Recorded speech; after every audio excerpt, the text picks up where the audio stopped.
Hello and welcome back to study with Saurabh YouTube channel. आज के इस वीडियो में हम बिहार पुलिस के द्वारा जो पुलिस अवर निरीक्षक एसआई जो जनरल क्लोज्ड कैडर निकला है, विशेष शाखा, जिसका इंतजार आपको कई दिनों से था, तो उसका सिलेबस जो है उसकी चर्चा करेंगे। ये ऑफिशियल नोटिफिकेशन है जिसमें फॉर्म जो फिल करना है उसकी तिथि निर्धारित की गई है। तो इन सब के बारे में उतना हम बात नहीं करने वाले हैं। 150 जो सीट्स हैं वो है, ठीक है। बेसिकली जो हम बात करेंगे वो सिर्फ और सिर्फ जो सिलेबस है, चूंकि सिलेबस जो है वो काफी अधूरा यहाँ पे दिया गया है, तो उन जो चीजें हैं उन पर बात हम करने वाले हैं। बाकी ये सब चीजें आप देख लीजिएगा कि एज जो है वो कितनी होती है, क्या होती है, ये उतना बात नहीं करेंगे। और दौड़ नहीं होता है, ये एक इम्पोर्टेंट चीज है, ठीक है। हम बात करने वाले हैं कि सिलेक्शन का जो प्रोसेस होगा वो कैसे होगा।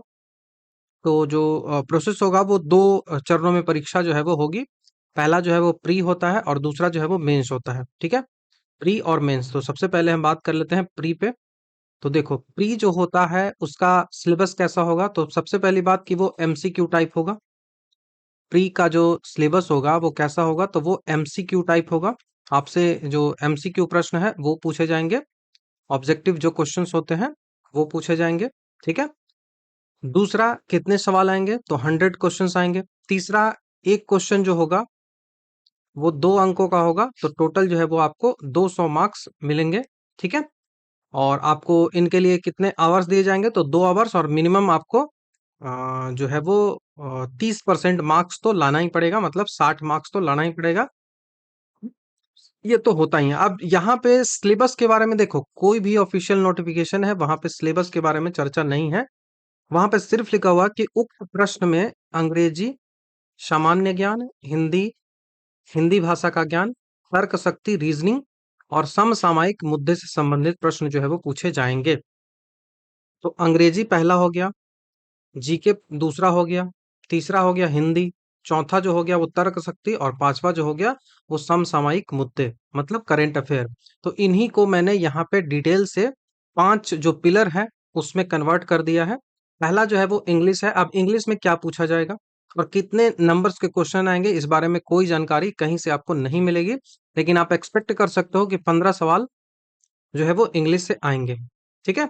अब यहाँ पे ग्रामर और आप ही उसके साथ ही साथ जो कॉम्प्रिहेंशन होगा वो दोनों आएगा, ठीक है। तो ग्रामर और कॉम्प्रिहेंशन दोनों आएगा। पूरा मैंने पास जो है वो सब्जेक्ट है उनको डिवाइड कर रखा है। तो पहला जो है वो ग्रामर से पूछा जाएगा, इंग्लिश ग्रामर। तो इंग्लिश ग्रामर में सबसे पहले आपको पास्ट पार्ट्स ऑफ स्पीच करना होगा, जो 8 पार्ट होते हैं, noun, pronoun, verb, adverb, subject, verb, agreement जो होता है, एडजेक्टिव होता है, एडवर्ब होता है, प्रीपोजिशन होता है, कंजक्शन होता है। तो ये सब काफी डिटेल से आपको पढ़ना भी होगा। और मेरा तो यही कहना होगा कि यदि आप ने कभी भी जो है वो अंग्रेजी नहीं पढ़ा होगा, इंग्लिश नहीं पढ़ा होगा, तो आप इस फॉर्म को स्किप करिएगा, क्योंकि अगर पढ़ने बैठिएगा तो समस्या तो पैदा होगी, ठीक है। बाकी मैं इसका एक कोर्स भी इंग्लिश और हिंदी के लिए लाने का प्रयास जो है वो करूंगा, ताकि इंग्लिश और हिंदी को कंप्लीट करवाया जा सके। और इसका examination I think 4 month maximum, form date से 2.5 मंथ, और अभी जो ले लो आप इधर, तो 4 मंथ मैक्सिमम आप रखो। तो अभी कौन सा चल रहा है, जुलाई चल रहा है, तो जून जुलाई हो गया, अगस्त सितंबर अक्टूबर नवंबर, तो नवंबर से दिसंबर के आसपास इसका एग्जामिनेशन होने वाला है। ये एकदम लिख के रख लो, ठीक है। तो यहाँ पे आपको अंग्रेजी है, और जैसा आप देखिएगा उसी हिसाब से चीजें करेंगे। तो अंग्रेजी में यही वॉइस नरेशन होता है, टेंस होता है, जो सेंटेंस का आप स्ट्रक्चर देखते हो, आर्टिकल होता है, केस होता है, सब कुछ पढ़ना होता है। देन उसका सबसे बड़ा इंपॉर्टेंट जो पार्ट आता है वो वोकेबलरी आता है, जहाँ पे synonym, antonym, idiom, phrases, one word substitution, spelling test, phrasal verb, ये सब जो है वो चीजें पूछी जाएंगी। फिर आता है तीसरा पार्ट इसका, पैसेज का, जहाँ पे आपको पैसेज पूछा जा सकता है। ज्यादा टफ किया जाएगा तो सेंटेंस अरेंजमेंट पूछा जा सकता है, क्लोज टेस्ट पूछा जा सकता है, लेकिन इन दोनों की आने की संभावनाएं बहुत कम है। लेकिन हाँ, ये पैसेज पूछा जा सकता है। आपसे कॉमन एरर पूछा जा सकता है, जो कि सेंटेंस के आधार पर होगा, हाँ, ग्रामर के आधार पर होगा। तो ये पहला आपने देख लिया किसका, तो हमने यहाँ पे अंग्रेजी खत्म कर लिया। अब बात आती है सामान्य हिंदी की। तो सामान्य हिंदी में भी सेम है, ग्रामर और जो ग्रामर के साथ ही साथ जो कॉम्प्रिहेंशन होता है वो भी पूछा जाएगा। तो ग्रामर में यहाँ पे सीधा है, पहला वर्ण विचार और वर्तनी से संबंधित जो सवाल पूछे जाते हैं, ठीक है, तो स्पेलिंग करेक्शन पूछा जा सकता है, स्वर और व्यंजन क्या होता है, ये सब पूछा जा सकता है आपसे। जो व्याकरण से संबंधित संज्ञा, सर्वनाम, विशेषण, क्रिया, क्रिया के भेद, अवयव, विकार, शब्द, ये सब पूछा जा सकता है आपसे। जेंडर पूछा जा सकता है, जो लिंग होता है, वचन होता है, कारक होता है, कारक जो 8 के भेद होते हैं वो पूछा जा सकता है आपसे। काल पूछा जा सकता है, वाच्य पूछा जा सकता है। संधि समास तो सबसे ज्यादा इंपॉर्टेंट होता है, यहाँ से सवाल आते ही हैं। उपसर्ग प्रत्यय पूछा जा सकता है। वाक्यों की जो बनावट होती है वो पूछा जा सकता है। तो वाक्य के अंग, पद क्या होता है, वाक्य क्या होता है, वाक्य कैसे शुद्ध होता है, शब्द क्या होता है, ये सब आपसे पूछा जा सकता है। देन सेम यहाँ पे वोकेबुलरी भी आता है, जहाँ पे शब्दों का उत्पत्ति, तो तत्सम, तद्भव, देशज, विशेषज, ये पूछा जा सकता है आपसे। पर्यायवाची पूछा जा सकता है आपसे। विलोम पूछा जा सकता है आपसे। अनेकार्थी जो शब्द है वो पूछा जा सकता है आपसे। जो है वो जो है होमोनिम्स जो आता है वो पूछा जा सकता है। जैसे दिन और दिन, तो एक दिन मतलब जो डे होता है, और एक दिन मतलब गरीब होता है। ठीक है, तो ये सब भी पूछा जा सकता है। उसके साथ ही साथ जो आपसे जो है वो मुहावरे पूछे जा सकते हैं आपसे। जो है वो बहुत चीजें जो भी ग्रामर में आती है ना, वो सब कुछ आपसे पूछा जाएगा। मुहावरे हो गए, लोकोक्तियां हो गई। उसके बाद जो है वो कॉम्प्रिहेंशन आपको यहाँ से आएगा, तो कॉम्प्रिहेंशन बहुत जरूरी है। यहाँ से आपको जो भी 3 अंक का पूछे या फिर 5 अंक का पूछे, वो कंफर्म एकदम आंसर आपका होना चाहिए। ठीक है, तो ये प्री का सिलेबस इतना खत्म हो गया। अब तीसरा आता है सामान्य ज्ञान। तो सामान्य ज्ञान तो नॉर्मल होगा, इस पे कोई चर्चा नहीं होगी, आपको पीडीएफ मिलेगा तो आप देख लीजिएगा। तो इसमें हिस्ट्री होगा। ठीक है, हिस्ट्री से पूछा जाएगा। मेडिएवल हो गया, मॉडर्न हो गया, सब कुछ पूछा जा सकता है। उसके बाद भूगोल हो गया, तो भूगोल में इंडियन ज्योग्राफी और वर्ल्ड ज्योग्राफी दोनों पूछा जाएगा। और उसी के साथ साथ जो जो ज्योग्राफी में फिजिकल ज्योग्राफी होता है ना, वो सवाल बहुत ज्यादा आएगा, तो वो भी ध्यान रखिएगा। तीसरी जो आती है वो राज्य व्यवस्था आती है, इंडियन पॉलिटी आती है। तो इंडियन पॉलिटी से भी अच्छे सवाल आएंगे देखने को। तो वो सिलेबस में जो आप पढ़ते हो वही चीजें यहाँ पे है। देन आता है इंडियन इकोनॉमी। तो इंडियन इकोनॉमी, भारतीय अर्थव्यवस्था भी आएगा। जाके आपको साइंस आएगा, जहाँ पे 3 पार्टों में फिजिक्स, केमिस्ट्री और बायोलॉजी पूछा जाएगा। देन आपको जो है वो बिहार स्पेशल जो है वो भी पूछा जाएगा। और यहाँ पे मैं एक्सपेक्ट करता हूँ कि 5 क्वेश्चन बिहार स्पेशल से आएंगे प्री में। और मेंस में तो अभी चर्चा मैं करूंगा, मेंस में अलग से 30 क्वेश्चन जो है वो बिहार स्पेशल के आएंगे। अभी उस बारे में चर्चा की जाएगी। इस कारण से बिहार स्पेशल पे ज्यादा फोकस करने की आवश्यकता है। इसका मैं एक पीवाईक्यू का पीडीएफ दे दूंगा, उतना काफी होगा आपके लिए।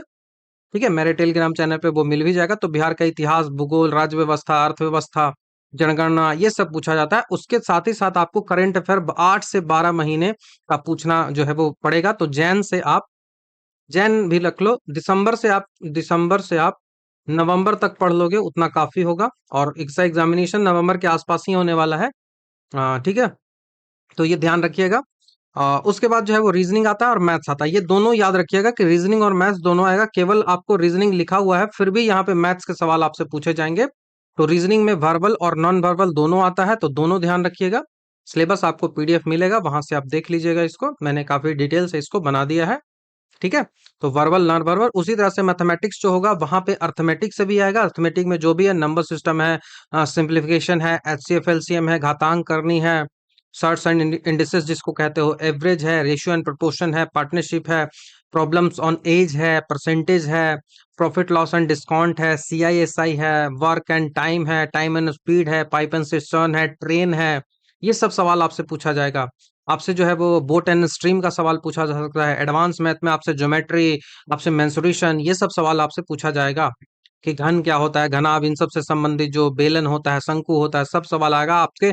अलजेब्रा से संबंधित जो भी फॉर्मूलेज होते हैं उनसे सवाल आएगा आपसे। मीन मीडियन मोड का सवाल आ सकता है आपसे। रेंज निकालने के लिए भी पूछा जा सकता है आपसे। प्रोबेबिलिटी का भी सवाल पूछा जा सकता है। और डीआई तो एक आध मान के रखो। यहाँ पे मेन जो है वो प्रायिकता, प्रोबेबिलिटी जो है वो पूछा जा सकता है यहाँ से, या ध्यान रखिएगा। तो यहाँ पे हमने क्या किया ना, कि यहाँ पे हमने पहला पेपर जो है वो कंप्लीट कर लिया। जो प्रारंभिक परीक्षा का जो सिलेबस होगा वो मैंने कंप्लीट किया। अब देखो, 150 सीट्स है। अब 150 सीट है और कह रहा है कि 10 गुना रिजल्ट हम देंगे मेंस के लिए। तो इसमें 10 से गुना कर दोगे तो 1500 जो रिजल्ट होगा वो मेंस के लिए आएगा।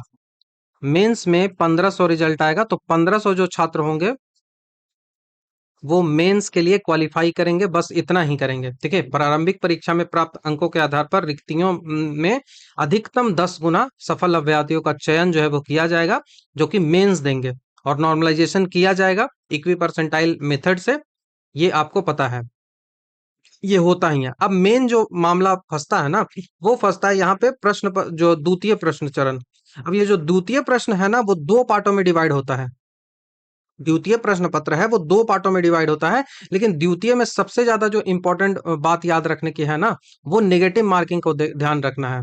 ठीक है, वो नेगेटिव मार्किंग को ध्यान में रखना है। ये भी आप ध्यान रखिएगा कि नेगेटिव मार्किंग इसमें है, 0.25 नेगेटिव मार्किंग है, 0.25 जैसा एसआई में होता है। ठीक है, तो 2 नंबर होता है तो उतना मायने नहीं रखता है, क्योंकि एक क्वेश्चन का 2 नंबर होता है, लेकिन समस्या मेंस में आ जाती है। मेंस में जब आप देखोगे ना, तो मेंस में देखो कैसे क्वेश्चंस होते हैं। तो मेंस का आप यहाँ पे देखो, मेंस में 2 प्रश्न पत्र आपको अलग अलग देखने को मिलेगा। पहला जो प्रश्न पत्र होगा उसमें 200 प्रश्न होंगे, और एक प्रश्न का 1 अंक दिया जाएगा। तो सीधा सा मान लो कि 200 प्रश्न होगा, एक का 1 दिया जाएगा तो 200। और निगेटिव जो होगा ना वो 0.25 होगा। 0.25 मतलब 1/4 होगा। अब 1/4 हो गया, ये ध्यान रखिएगा। अभी 2 अंक का नहीं है एक प्रश्न, एक प्रश्न 1 अंक का है, इसलिए निगेटिव अब बहुत मायने रखता है। अब निगेटिव आपको नहीं लेना है। सेकंड जो पेपर होगा वहां पे निगेटिव नहीं अटेम्प्ट करना होगा, ये ध्यान रखना होगा। और दूसरा जो पेपर होगा, और इसमें समय कितना दिया जाएगा, तो 3 घंटे का आपको समय 200 प्रश्नों के लिए मिलेगा। 3 घंटे का समय 200 प्रश्नों के लिए मिलेगा। और 200 प्रश्न कहाँ कहाँ से आएंगे, इनकी चर्चा हम अभी करेंगे। ठीक है, तो पहले वही देख लेते हैं कि ये जो 200 प्रश्न होंगे वो कहाँ कहाँ से आएंगे। तो 200 प्रश्न जो होंगे उनको हम 6 पार्टों में बेसिकली डिवाइड करते हैं। 200 प्रश्नों को 6 पार्टों में डिवाइड करते हैं। पहला जो है वो जनरल स्टडीज और करंट अफेयर का सवाल आएगा। देखो यहाँ पे हमने काफी डिटेल से यहाँ पे लिख रखा है। तो पहला जो प्रश्न होगा जो कि 3 घंटे का होगा, 200 अंक आएंगे, और जो है वो 1/4 आपसे काटा भी जाएगा। तो पहला होगा जनरल स्टडीज और करंट अफेयर, जिसके 50 अंक के सवाल होंगे, मतलब 50 क्वेश्चंस होंगे। दूसरा आएगा मैथमेटिक्स और क्वांट, जो मैथ होगा वो 40 अंक का होगा। तीसरा जो होगा वो रीजनिंग होगा, वो 40 अंक का होगा। तो ये 40 और 40 80 अंक का तो मैथ्स और रीजनिंग होगा, जहां से आपको 75 तो लाना ही पड़ेगा। जीके जो है वो 50 होगा, तो यहाँ से आप 35 से 40 ला सकते हो, ज्यादा से ज्यादा हो जाता है ना। देन आपको 20 नंबर का अंग्रेजी पूछा जाएगा, और 20 नंबर का जो है हिंदी पूछा जाएगा। तो यहाँ से आप 20 में अंग्रेजी में 15 कर सकते हो, हिंदी में 18 कर सकते हो। और आप जिस तरह से किए होंगे तो 18 15 ऐसे डिवाइड हो सकता है।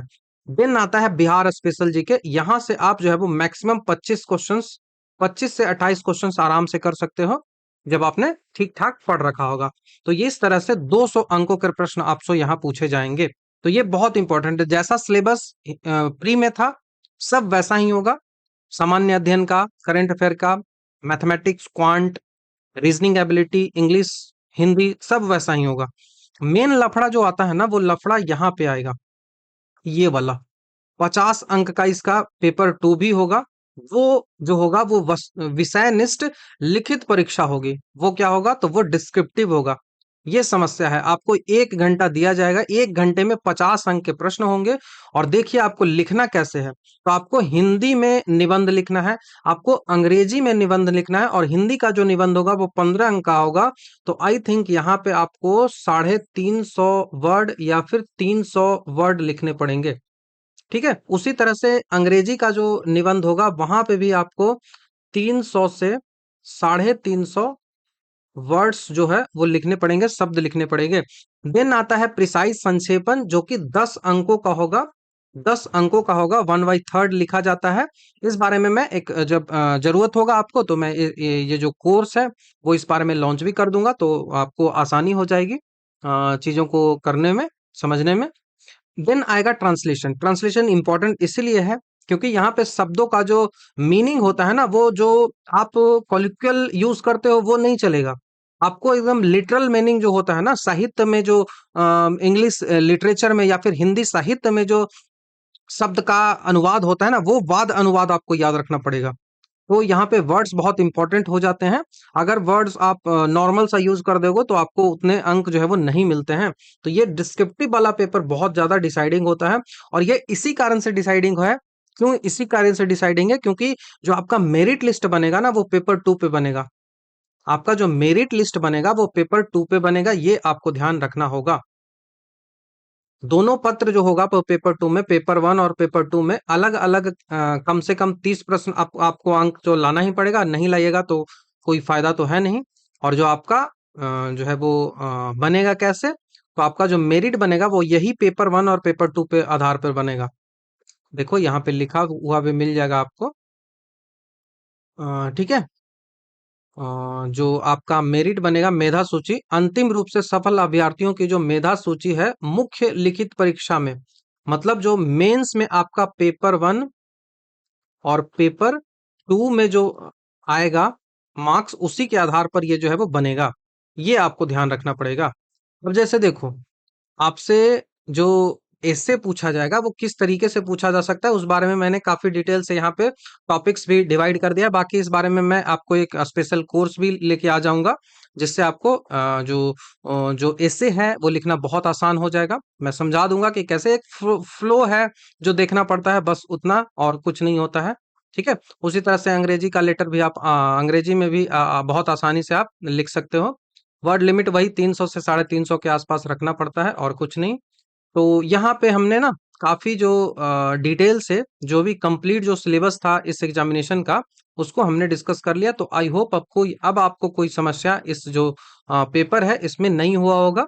बाकी जो आरक्षण है कैसे कैसे दिया जाता है, इस सब के बारे में मैं चर्चा नहीं करूंगा। मेरा मेन विषय था इसके जो सिलेबस है उसको काफी डिटेल से समझा देना आपको, ताकि आपको कोई समस्या ना हो और आप अपने आप में डिसाइड कर पाओ कि मुझे ये फॉर्म फिल करना है या फिर नहीं है।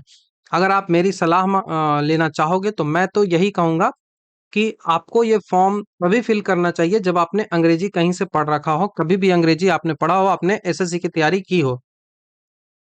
अदरवाइज आप अंग्रेजी लेके बैठोगे तो समस्याएं पैदा होगी, और आपको पता है कि बिना अंग्रेजी और हिंदी के कोई उपाय है ही नहीं।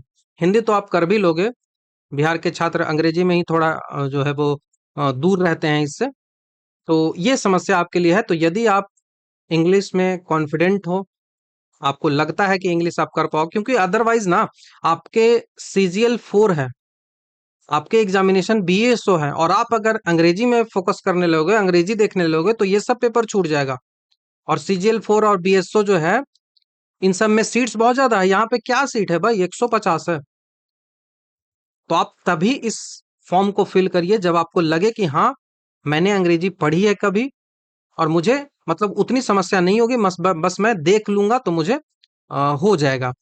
क्योंकि ग्रामर पढ़ना पड़ेगा आपको, लिखना आना चाहिए। सबसे बड़ी बात तो है वो लिखना आना चाहिए। आप लिख ही नहीं पाओगे तो कैसे? मैं तो बस आपको सिखाऊंगा ना कि किस तरीके से लिखना है, लेकिन आपको लिखने का ज्ञान ही नहीं है तो वो कैसे होगा? आपको ग्रामर का ज्ञान नहीं है तब वो कैसे होगा? मैं तो बस और बस एक तरीका जो निबंध लिखने का होता है वो आपको सिखा दूंगा, लेकिन लिखना तो आपको ही है ना। अब आपको सेंटेंस बनाना आ ही नहीं रहा है तो वो समस्या पैदा करेगी ना। तो ये हमेशा आपको ध्यान रखना होगा। तो आई होप मैंने आपको चीजें क्लियर की होगी। बाकी आपको कोई भी डाउट हो तो ये मेरा व्हाट्सअप नंबर है, इस पर आप मुझे मैसेज कर सकते हो। और क्या इस संदर्भ में मैं कोर्स लाऊं या फिर ना हो, इस बारे में मैं टेलीग्राम पे भी पूछ लूंगा। टेलीग्राम का ये जो है वो लिंक है, तो इसको आप ज्वाइन कर सकते हो। स्टडी विद सौरभ ऑफिशियल भी सर्च करोगे तो मिल जाएगा। तो thank you very much. Next video में आपसे जल्द ही मिलता हूँ।